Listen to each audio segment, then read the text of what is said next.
امیر ہونا غریب ہونا یہ کوئی بڑی بات نہیں ہے، مسلمان ہونا بڑی بات ہے۔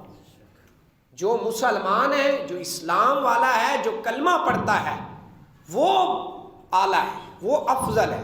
اب ہم غور کریں، ہم بعض کا دعا کرتے ہیں یا اللہ ہمیں اس طرح بنا دے، یا اللہ ہمارا ملک جو ہے نا فلاں ترقی کر جائے، او جی اس کی طرح بن جائے، نہ، وہ کافروں کا ملک ہوتا ہے۔ ہاں جی، ہمارا مسلمانوں کا ملک ہے، ہم دعا کریں یا اللہ ہمارا ملک بھی مدینے کی گلیوں کی ایک خاک کی برکت لیتے ہوئے بن جائے، یہ دعا ہونا چاہیے۔ تو اس طرح ہم بعض اوقات ایسے بندے کو دیکھتے ہیں جو بڑا امیر کبیر ہوتا ہے لیکن لوگوں کو تکلیفیں دیتا ہے، لوگوں کو پریشان کرتا ہے، جس کو ہماری زبان میں گنڈا گردی کہتے ہیں، گنڈا گردی کرتا ہے۔ ہم کہتے ہیں یار میں بھی احمدی طرح بن سکتا، ہاں بھائی یہ دعا نہ کریں۔